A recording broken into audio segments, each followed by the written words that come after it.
রাতের রিয়াদে বাতাস গরম, কিন্তু সেই গরম শুধু মরুভূমির নয়, সেটা রাজনীতিরও। রাজপ্রাসাদের ভেতরে আলো জ্বলছে একটার পর একটা। গোল টেবিলের চারপাশে বসে আছে সৌদি সামরিক নেতৃত্ব। তাদের মধ্যে আছেন প্রিন্স খালিদ বিন সালমান, রাজপরিবারের তরুণ কিন্তু ভয়ঙ্কর উচ্চাকাঙ্ক্ষী সদস্য। তার চোখ লাল হয়ে আছে ক্লান্তিতে, অথচ কণ্ঠে আগুন। ইরানকে এখনই থামাতে হবে, আজ নয়, কাল নয়, এখনই। ঘরের ভেতরে নিস্তব্ধতা নেমে আসে। বাইরে মরুভূমির হাওয়ায় ভেসে আসে দূরে আজানের ধ্বনি, কিন্তু সেই পবিত্র ধ্বনিও যেন হারিয়ে যায় প্রাসাদের কাচের দেয়ালে। খালিদের সামনে রাখা একটি নথি, তাতে লেখা মাত্র ৩টি শব্দ: জয়েন্ট অপারেশন অথরাইজেশন। নথিটি যুক্তরাষ্ট্রের প্রতিরক্ষা দপ্তর থেকে পাঠানো। তাতে বলা আছে, যদি সৌদি রাজপরিবার অর্থায়ন করে, যুক্তরাষ্ট্র হামলার প্রস্তুতি নিতে পারে। খালিদ টেবিলে হাত রাখেন, ধীরে ধীরে বলেন, অর্ধেক খরচ আমরা দেব, কিন্তু ইরানকে নিশ্চিহ্ন করতেই হবে।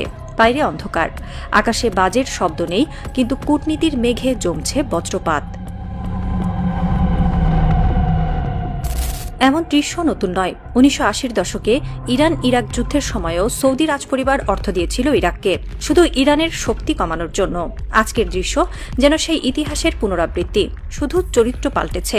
সাদ্দামের জায়গায় এসেছে ওয়াশিংটন। সৌদি আরব জানে, ইরান শুধু একটি দেশ নয়, এটি একটি ভাবধারা, একটি প্রতিরোধের প্রতীক। যে ভাবধারা রাজতন্ত্রের জন্য ভয়ঙ্কর। যেখানে রাজারা সোনার সিংহাসনে বসে, সেখানে ইরানের বিপ্লবী চিন্তা এক বিষাক্ত বাতাস। তাই তারা ইরানকে ঘৃণা করে, ভয় পায় এবং পশ্চিমাদের কোলের শিশু হয়ে তাকে ধ্বংস করতে চায়। ওয়াশিংটনের কাছে এই প্রস্তাব অমূল্য। ডোনাল্ড ট্রাম্পের জন্য এটি এক রাজনৈতিক সুযোগ। একদিকে ইসরায়েল খুশি হবে, অন্যদিকে সৌদি তেল ডলার ঢালবে। আর যুদ্ধ মানে ব্যবসা, ব্যবসা মানেই আমেরিকার রক্তচক্র। কিন্তু ট্রাম্প জানে, ইরান কোনো লিবিয়া নয়, কোনো ইরাক নয়। এটি এমন এক জাতি যারা মৃত্যু জানে কিন্তু আত্মসমর্পণ জানে না। তবু প্রিন্স খালিদ ওয়াশিংটনে গিয়ে বলে এসেছে, পিছু হটার সময় নেই। এখন যদি না মারেন, পরে আর পারা যাবে না। এই বার্তাটাই যেন যুদ্ধের চাবিকাঠি হয়ে গেল। রাতের নিস্তব্ধ মরুভূমি যেন বাইরে থেকে শান্ত, ভেতরে তেমনই জ্বলন্ত, অদৃশ্য আগুনে। সৌদি আরবের রাজনীতি ঠিক তেমন। বাহ্যিকভাবে ইসলামের পতাকা, ভেতরে পশ্চিমা সাম্রাজ্যের নিরাপত্তার ছায়া। ১৯৭৯ সালের ইরানি বিপ্লবের পর থেকেই রিয়াদের হৃদয়ে একটা অদৃশ্য ভয় বাসা বেঁধেছিল। এই বিপ্লব যদি বালুর ওপরে ছড়িয়ে পড়ে, তাহলে রাজত্ব টিকবে না।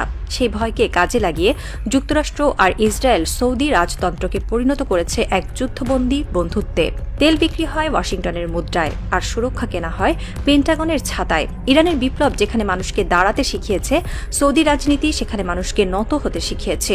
এই দুই দৃষ্টিভঙ্গির সংঘর্ষই এখন মধ্যপ্রাচ্যের